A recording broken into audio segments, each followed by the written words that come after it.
नमस्कार दोस्तों, मैं जयलाल सिंधराम और आप देख रहे हो विलेज ट्रेकर 187 में आप सभी का हार्दिक स्वागत है। दोस्तों, आप सब कैसे हो? उम्मीद करता हूँ कि आप सब मस्त मज़े में और खुशहाल होंगे। तो दोस्तों, आज हम अपने खेती की जुताई करने वाले हैं, लेकिन उससे पहले दोस्तों हम यहाँ पे ट्रैक्टर से जुताई कर चुके हैं और दूसरी जगह पे हम जुताई करने के लिए ट्रैक्टर को लेके गए हैं।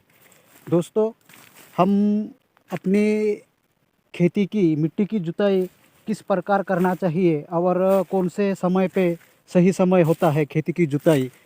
तो खेती की जुताई सही समय होता है दोस्तों, ये मई और जून। मई के लास्ट मई महीने में जुताई कर लो और जून में तो बहुत ही सही समय होता है दोस्तों।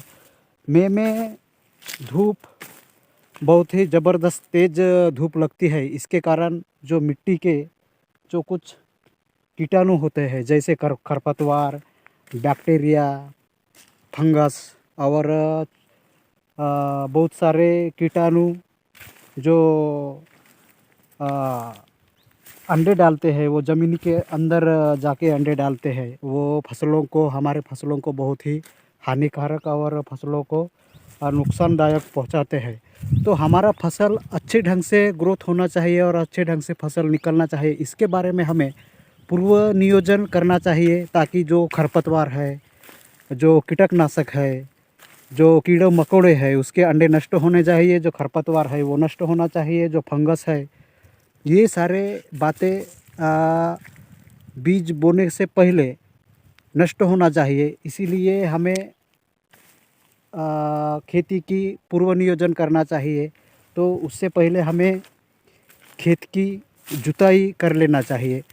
जुताई में दोस्तों, जब जुताई करेंगे तो दो तीन बातें हमें ध्यान में रखना चाहिए, ताकि हमारी जुताई की हुई मिट्टी को ज़्यादा से ज़्यादा सूर्य प्रकाश, हवा और पानी, ये तीन चीज़ों की बहुत बहुत आवश्यकता होती है दोस्तों। बहुत ही यानी मुख्य भूमिका निभाते हैं।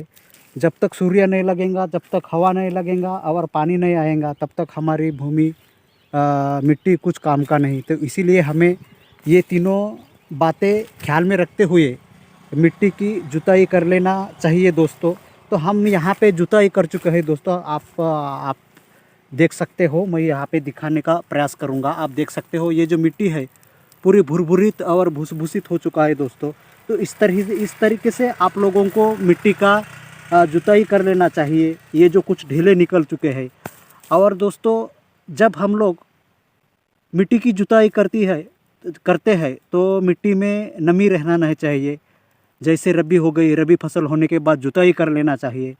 नमी से क्या होता है दोस्तों, पानी का शोषण, जो शोषण क्रिया होता है, जो मिट्टी पानी को सोख लेने का प्रक्रिया करता है, वो नमी रहेंगी तो ज़्यादा पानी मिट्टी में शोषित नहीं हो सकेगा। तो इसीलिए हमें उस ढंग से होना चाहिए, इस प्रक्रिया से हमें करना चाहिए दोस्तों। और दोस्तों, जब इससे क्या होता है दोस्तों, ज़्यादा से ज़्यादा गर्मी लगती है और जुताई करने से, गहरी जुताई करने से अंदर तक सूर्य किरणें पहुंच जाते हैं और हमारी ज़मीन नाइट्रोजन की मात्रा उसमें बढ़ जाती है। तो इस तरीके से हमें हमारी मिट्टी की जुताई, खेत की जुताई कर लेना चाहिए। और कार्बनिक पदार्थों का अपघटन होना चाहिए, ताकि हमारी ज़मीन में जो सूक्ष्म जीव होते हैं उसकी ज़मीनी स्तर पर ज़्यादा से ज़्यादा आना चाहिए। तो इस तरीके से हमें जुताई कर लेना है, अपने हिसाब से कर लेना चाहिए, लेकिन नमी हटनी चाहिए। और ये जो गर्मी के दिन चल रहे हैं, तो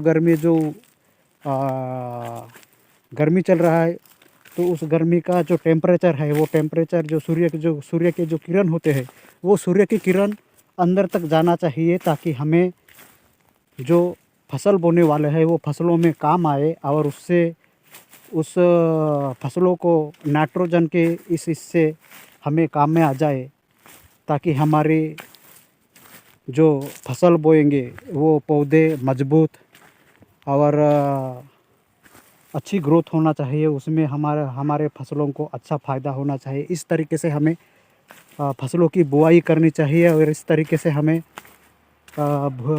मिट्टी की जुताई कर लेना चाहिए।